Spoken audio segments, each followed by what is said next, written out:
Hello friends, welcome to your YouTube channel. In the last video I taught this chapter The Storm at Night. इसको मैंने पूरा explanation कर दिया है, तो आज इसका एक्सरसाइज मैं आप लोगों को पढ़ाऊँगी. See the exercise.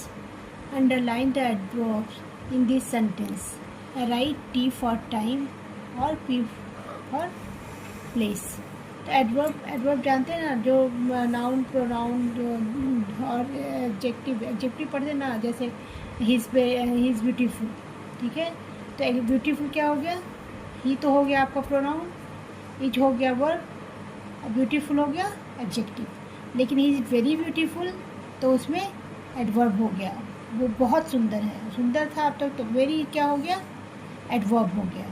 ठीक है, तो ऐसे इसमें आपको एडवर्ब जो है वो टाइम, जहाँ पे डेट बता रहा है, वहाँ पे दिन बता रहा है, वहाँ पे हम टाइम मार्क करेंगे, तो वहाँ पे लिखेंगे टी. और जहाँ पे प्लेस, किसी स्थान का वर्णन होगा, वहाँ पे लिखेंगे पी. ठीक है, तो एडवर्ब समझ में आ गया. जो नाउन प्रोनाउन एडजेक्टिव का इस पर कुछ ज़्यादा ही विशेषता बताता है. मतलब ये कि बहुत अच्छा है, बहुत गर्म है, जैसे टू हॉट. तो टू क्या बता रहा है? क्या हो गया?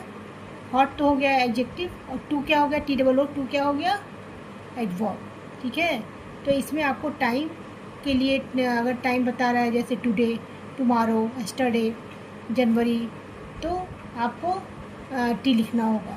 और अगर बता रहा है कि इनसाइड, अंडर द टेबल, तो वो प्लेस बता रहा है, तो इसमें आपको पी लिखना है. ठीक है, first one you see, our school is close today because of stormy weather.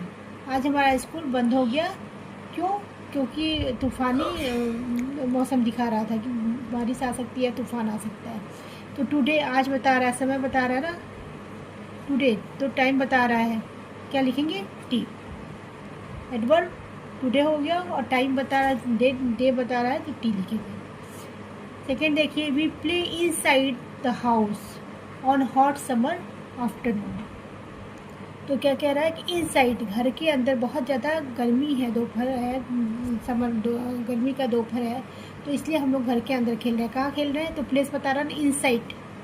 ठीक है, अब आज मत कर खेल रहे हैं, कल खेले थे, परसों खेले थे, इससे नहीं मतलब है. ये बता रहा घर के अंदर खेले थे, तो ये बता रहा प्लेस, इनसाइड. इनसाइड हो गया एडवर्ब, और कौन सा एडवर्ब है? तो प्लेस.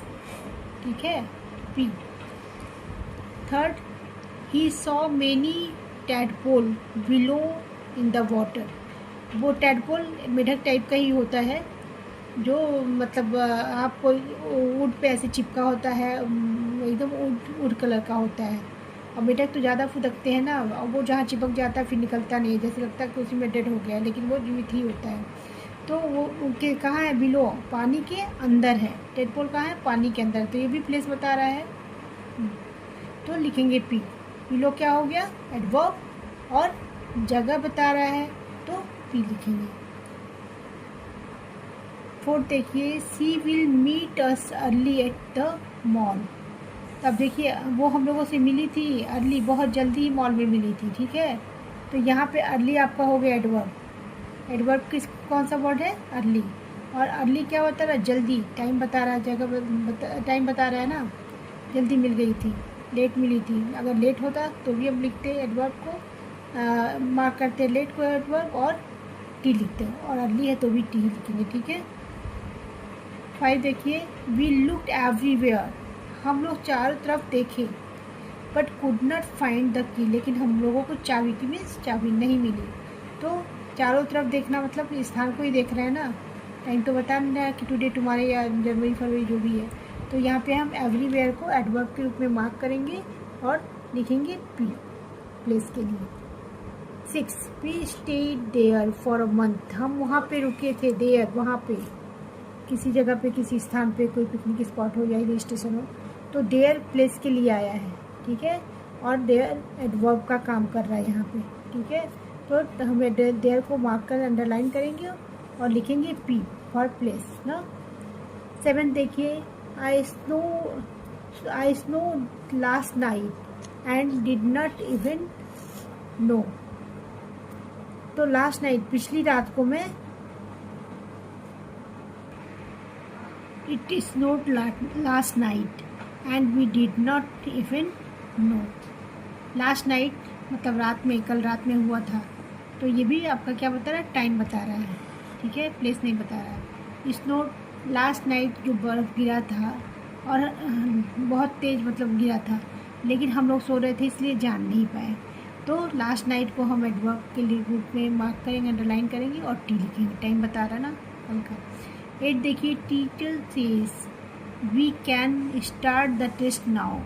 टीचर ने कहा कि हम लोग अपना टेस्ट अब शुरू करते, नाउ मीन्स अब शुरू कर सकते हैं। तो नाउ एडवर्ब हो गया, अंडरलाइन कर देंगे।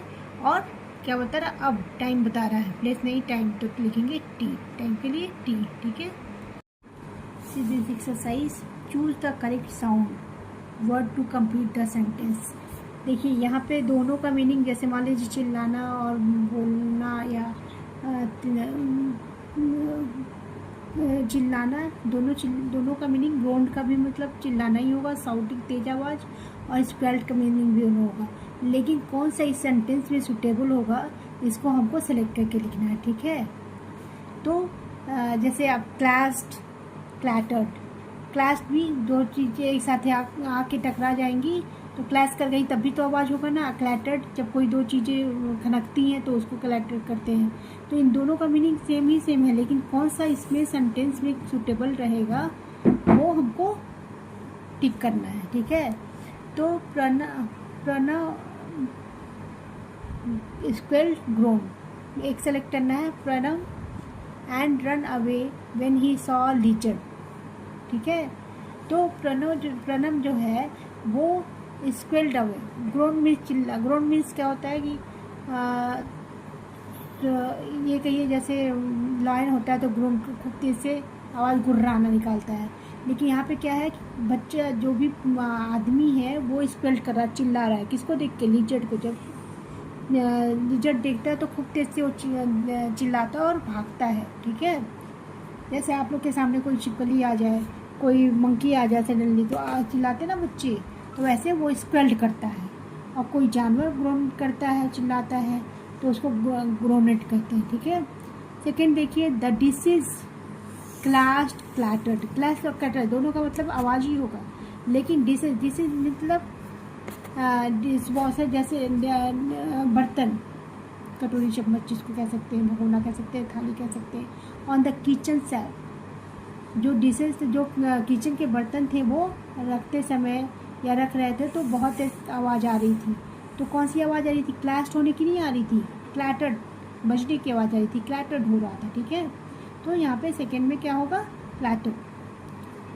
थर्ड देखिए, Jatin set the car door with a plop bang.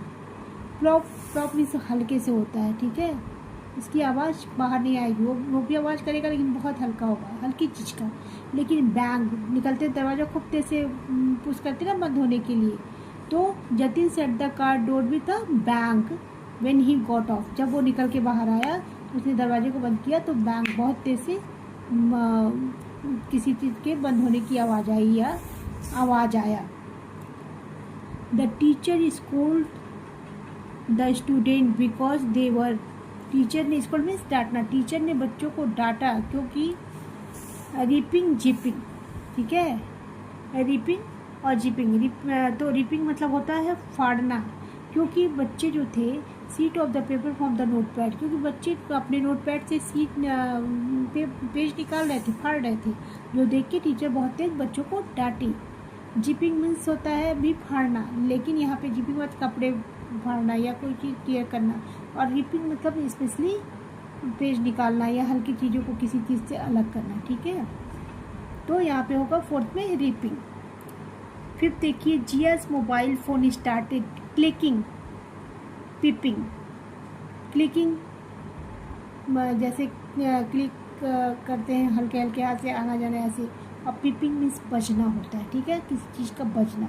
जैसे इन द क्वाइट रूम, जिया का मोबाइल तो था, वो बहुत ही शांत रूम में अचानक से बजने लगा, तो पिपिंग बजने की आवाज़ आ रही थी, किसी रिंगटोन की आवाज़ आ रही थी उसको। और क्लिकिंग मीन्स आना जाना, अप डाउन होना, इसको कहते हैं, ठीक है। तो यहाँ पे फिफ्थ में आंसर क्या होगा, पिपिंग। क्या आंसर होगा, पिपिंग, ठीक है। तो आज आपका ये चैप्टर कंप्लीट हो गया और इसको हम लोग अच्छे से पढ़ लीजिएगा सारी एक्सरसाइज को। और जो भी कोई आपको और लेसन इसमें नहीं आ रहा होगा उसको आप कमेंट बॉक्स में लिखिएगा, मैं आपको दोबारा से पढ़ा दूँगी, या कोई एक्सरसाइज नहीं समझ में आ रहा है तो।